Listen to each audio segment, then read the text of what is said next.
இது நம்ம payment collection machine. So இதில் எப்படி அக்கௌண்ட்டை க்ரியேட் பண்ணி எப்படி நம்ம கலெக்ஷன் பண்ண போகிறோம் அப்படின்றது நம்ம டெமோ பார்க்கலாம். இப்போ அக்கௌண்ட்டை க்ரியேட் பண்ண போகிறோம். ஸோ பாஸ்வேர்டு கேட்குது. இப்போ add new account number 1002 press A to confirm. A button அழுத்த சொல்லுது கன்ஃபார்ம் பண்ணுறதுக்கு. நம்ம ஏ பட்டன் அழுத்துறோம். நேம் கேட்குது. அக்கௌண்ட்டோட பேர் நம்ம டைப் பண்ணுறோம். மணிகண்டன் MANIKANDAN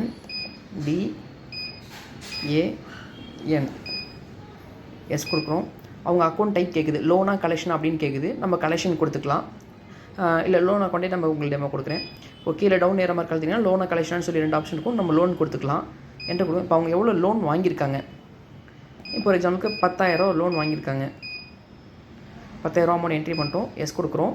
லிமிட் அமௌண்ட்டும் 10,000 10,000 தான் அவங்கள்ட்ட லிமிட் அமௌண்ட் வாங்க போகிறோம். அதுக்கு மேலே அமௌண்ட் வாங்கக்கூடாது. லிமிட் அமௌண்ட் 10,000 நம்ம செட் பண்ணிடுறோம். So multiple amount MUL amount அப்படின்னு இருக்கு இல்லைங்களா. இது என்னென்னு பார்த்தீங்கன்னா அவங்க இப்போ 100 ரூபான்னு போட்டால் 100 இன்ட்டு எத்தனை நோட்ஸ் நம்ம 100 நோட்டாக வாங்க போகிறோம் அப்படின்ற கவுண்ட்டு. அதே 150 போட்டால் 150 300 450 அப்படி தான் பேமெண்ட் 150 தான் மல்டிபிள் பண்ணி பேமெண்ட் வாங்க முடியும். இது 200 ரூபான்னு போட்டோம்னா 200 தான் மல்டிபிள் பண்ணி பேமெண்ட் வாங்க முடியும். இதில் நம்ம எதுவுமே கொடுக்கலாம். என்ட்ரு கொடுத்துட்டோம். நம்ம 150 127 என்ன பேமெண்ட் வேணால் வாங்கிக்கலாம். இப்போ நம்ம என்ன பண்ணலாம் 100 ரூபா செட் பண்ணிக்கலாம். ஏன்னா 10,000 லோன் கொடுக்குறோம். 100 ரூபா தான் நம்ம அமௌண்ட் வாங்க போகிறோம். டெய்லி பேமெண்ட் வந்து 100 ரூபா. ஸோ எஸ் கொடுத்துடலாம். இப்போ அட்ரஸ் கேட்குது.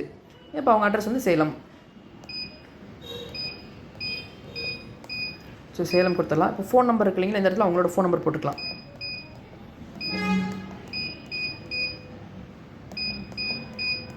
இது கஸ்டமரோட ஃபோன் நம்பர். எஸ் கொடுக்குறோம். இப்போ என்ன கேட்குது பார்த்தீங்கன்னா do you want to save the master. So இந்த அக்கௌண்ட்டை சேவ் பண்ணட்டுமான்னு கேட்குது. நம்ம எஸ் கொடுத்துறோம். இப்போ சேவ் பண்ணிட்டோம். இப்போ நம்ம ஆட் பண்ண அக்கௌண்ட் நம்பர் 1002. இப்போ நம்ம ஐ பட்டன் அழுத்தி நம்ம அக்கௌண்ட் நம்பர் என்ட்ரி பண்ணி நம்ம பில் பண்ணலாம். ஐ பட்டன் அழுத்திட்டோம். 1002. ஸோ என்ட்ரி பண்ணி கலெக்ஷனாக லோனான்னு ஃபஸ்ட்டு என்ன டைப்பில் கலெக்ஷன் பண்ண போகிறோன்னு கேட்குது. நம்ம இது லோன் அக்கௌண்ட் போட்டோம் இல்லைங்களா. அதனால் எல்ன்ற பட்டன் அழுத்துனீங்கன்னா லோன் அப்படின்றது வந்துடும். எஸ் கொடுத்தீங்கன்னா அவங்களோட பேர் வந்துடும். மணிகண்டன் பேர் வந்துச்சுங்களா. எஸ் கொடுக்குறீங்க. ஸோ அவங்ககிட்ட பார்த்தீங்கன்னா இப்போ நீங்கள் அவங்களோட பேர் அவங்களோட ஃபோன் நம்பர் கன்ஃபார்ம் பண்ணிக்கிறீங்க. அட்ரஸும் சேர்த்து மறுபடியும் எஸ் கொடுக்குறீங்க. 10,000 வந்துட்டு அவங்க லோன் தர வேண்டியது இருக்குது. இப்போ எவ்வளோ அமௌண்ட் கொடுக்குறாங்க. இப்போ வந்து நம்ம 100 ரூபா தான் லிமிட் அமௌண்ட் போட்டோம் பார்த்தீங்களா. இப்போ 150ன்னு போடுறேன். என்ன வருது நீங்களே பாருங்கள். ஸோ என்ன சொல்லுதுன்னா அப்செட் மல்டிபிள் ஆஃப் ஹண்ட்ரட்ஸாக தான் நீங்கள் மல்டிபிள் பண்ணி வாங்க முடியும். 100 200 300 அப்படின்னு தான் வாங்க முடியும். நீங்கள் அதை தாண்டி வேறு அமௌண்ட் வாங்க முடியாது. சரி நான் இப்போ வந்து ஒரு 300 போட்டுக்கிறேன். Mode cash. ஸோ நீங்கள் வேறு ஏதாவது ஆப்ஷன் UPI கூகுள் பே தான் வாங்குறீங்க அப்படின்னாலும் போட்டுக்கலாம். ஆன்லைன் பேமெண்ட்னா ஆன்லைன் பேமெண்ட், செக் அந்த செக்கு, டிடியா டிடி. ஸோ நீங்கள் என்ன ஆப்ஷன் வேணாலும் வாங்கிக்கலாம். இப்போ நான் கேஷ் செலக்ட் பண்ணிக்கிறேன். எஸ் கொடு. சேவ் பில் எஸ் கொடுக்குறேன். பிரிண்ட் பில் எஸ் கொடுக்குறேன். நமக்கு பில் வந்து பிரிண்ட் வந்துடும். ஸோ இதில் பார்த்தீங்கன்னா கஸ்டமர் வந்துட்டு மணிகண்டன், அவர் அட்ரஸ் சேலம், அக்கௌண்ட் நம்பர் 1002, அவர் account type loan, payment mode கேஷில் தான் பேமெண்ட் பண்ணியிருக்காரு. அவர் வந்து 10,000 லோன் வாங்கியிருந்தார். இப்போ பேங்க் கலெக்ஷன் இப்போ 300 ரூபா வாங்கியிருக்காரு. அதோட 300 ருபீஸ் ஒன்லி.